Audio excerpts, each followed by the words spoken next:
Hello बच्चों, good morning. कैसे हैं आप लोगों का स्वागत है आर्थिक ज्ञान दर्पण चैनल में। बच्चों, अगली वीडियो में हम लोग देखे थे मनोविज्ञान के कुछ इम्पॉर्टेंट क्वेश्चनों को, और आज हम लोग देखेंगे कुछ इतिहास के प्रश्नों को जो बहुत ही इम्पॉर्टेंट है और ये सभी परीक्षाओं में के लिए उपयोगी है। तो आइए हम देखते हैं आज का पहला क्वेश्चन। राष्ट्रकूट, देखिए क्वेश्चन है हमारा, राष्ट्रकूट वंश की स्थापना किसने की थी। क्वेश्चन है हमारा, राष्ट्रकूट वंश की स्थापना किसने की थी। तो बच्चों, राष्ट्रकूट वंश की स्थापना दंती दुर्ग ने किया था। दंती दुर्ग ने किया था। दंती दुर्ग ने किया था राष्ट्रकूट वंश की स्थापना, जो 8वीं शताब्दी में इस वंश की स्थापना हुई थी। 8वीं शताब्दी में राष्ट्रकूट वंश की स्थापना दंती दुर्ग ने किया था।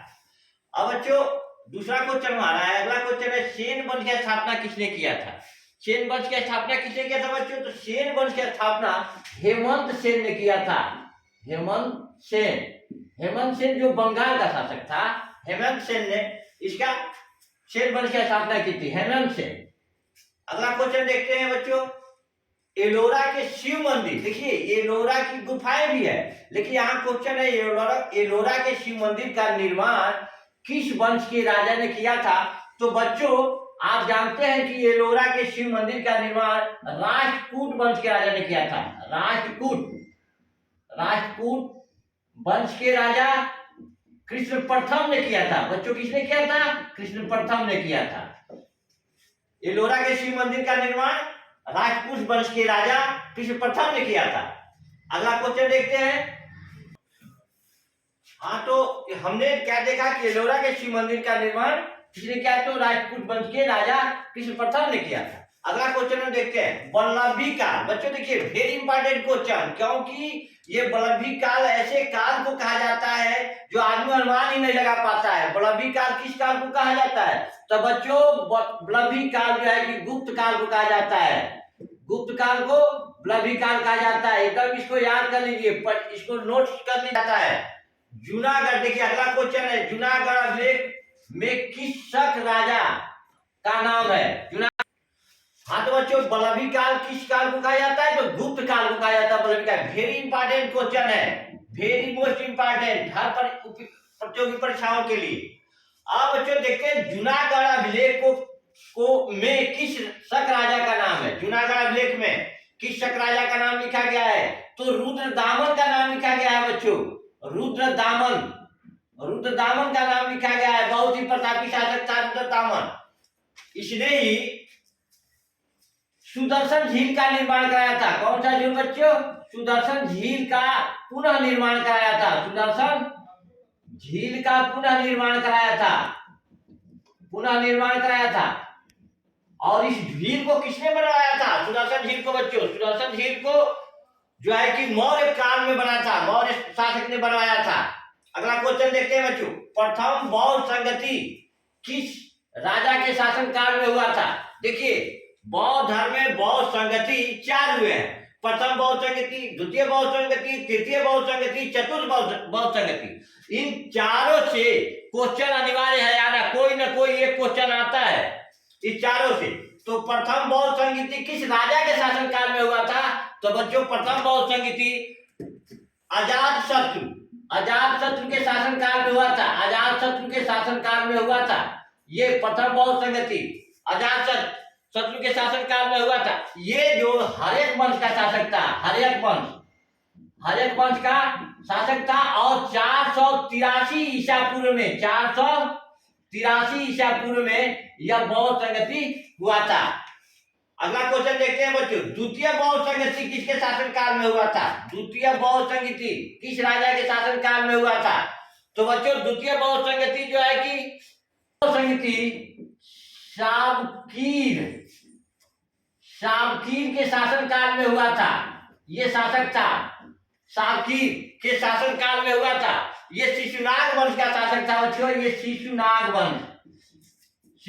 वंश का शासक था, शावकीर के शासन काल में हुआ था।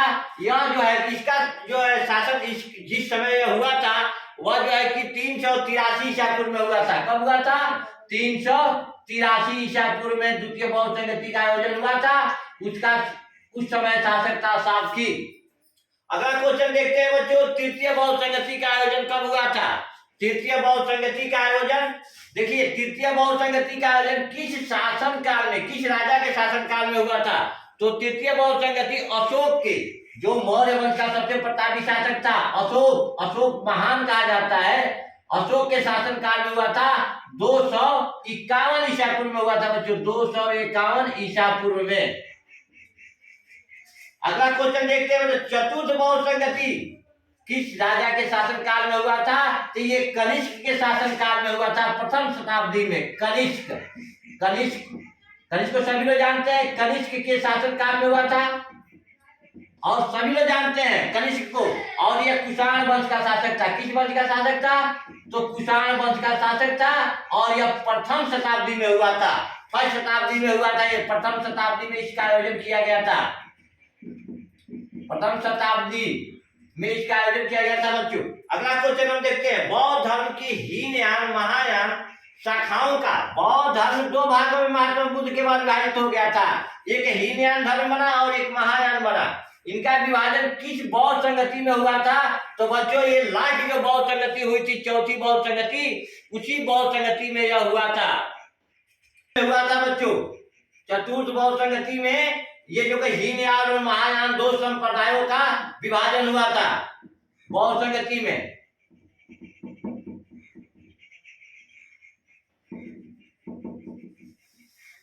अगला हमारा नंबर क्वेश्चन है, नालंदा विश्वविद्यालय का विकास किस राजा ने किया था? तो बच्चों नालंदा विश्वविद्यालय का विकास गुप्त काल के राजा ने किया था, कुमारगुप्त। गुप्त काल का राजा कुमारगुप्त ने किया था। कुमारगुप्त ने नालंदा विश्वविद्यालय का विकास किया था। अगला क्वेश्चन देखते हैं बच्चों, जैन धर्म के 22वें तीर्थंकर। देखिए बच्चों जैन धर्म में कुल 24 तीर्थंकर हुए हैं। अंतिम तीर्थंकर महावीर स्वामी है, लेकिन यहाँ पूछा जा रहा है कि 22वें तीर्थंकर कौन है? तो 22वें तीर्थंकर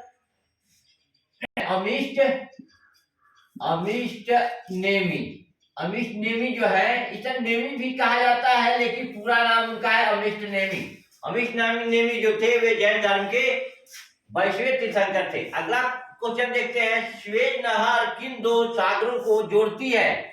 तो बच्चों स्वेज नहर लाल सागर और भूमध्य सागर को आपस में जोड़ती है। किन दो सागरों को जोड़ती है? लाल सागर और भूमध्य सागर को आपस में जोड़ती है। भूमध्य सागर को आपस में जोड़ती है। विश्व का सबसे बड़ा महासागर पूछा है बच्चों, वेरी इंपॉर्टेंट क्वेश्चन है ये कई बार जो है रिपीट कर चुका है। विश्व का सबसे बड़ा महासागर प्रशांत महासागर। प्रशांत महासागर विश्व का सबसे बड़ा महासागर है। प्रशांत महासागर विश्व का सबसे बड़ा महासागर है। एशिया की बंजर भूमि, देखिए एशिया की बंजर भूमि, एशिया में हम लोग निवास करते हैं, एशिया महाद्वीप में। तो एशिया महाद्वीप में बंजर भूमि किसको कहते हैं? कौन सी जगह कहलाती है? तो बच्चों थार का मरुस्थल, आप जानते हैं ये थार का मरुस्थल को बंजर भूमि कही जाती है। सतपुड़ा अगला क्वेश्चन है हमारा, सतपुड़ा की पहाड़ी का सर्वोच्च शिखर कहलाता है। सतपुड़ा के पहाड़ी का सर्वोच्च शिखर जो है कि धूपगढ़ है बच्चों। क्या है? धूपगढ़। धूपगढ़ जो है कि सतपुड़ा की सर्वोच्च शिखर है, जिसका नाम है धूपगढ़। यूरोप की सबसे बड़ी नदी कौन सी है? यूरोप की सबसे बड़ी नदी कौन सी है? बांगो नदी है। बांगो नदी यूरोप की सबसे बड़ी नदी है। कौन सी नदी विषुवत रेखा को दो बराबर भागों में काटती है या बांटती है? वह कौन सी नदी है जो विषुवत रेखा को दो बराबर भागों में काटती है या बांटती है? तो काटने वाली नदी है कांगो नदी। कांगो नदी जो है कि विषुवत रेखा को दो बराबर भागों में बांट देती है। किस द्वीप को प्रशांत महासागर का चौराहा कहा जाता है? किस प्रशांत महासागर का चौराहा कहा जाता है? तो वाई द्वीप को प्रशांत महासागर का चौराहा कहा जाता है। अब देखिए बच्चों, अगला और लास्ट क्वेश्चन है हमारा आज का, पृथ्वी को कितने टाइम जोन में बांटा गया है? वेरी इंपॉर्टेंट क्वेश्चन, कई बार रिपीट किया है यूपी टेट बी टेट में, कई बार।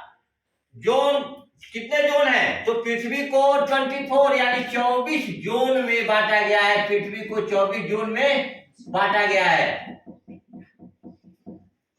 चलिए बच्चों, आज का हमारा इतना ही टॉपिक था। अगले वीडियो में हम आपसे मिलते हैं।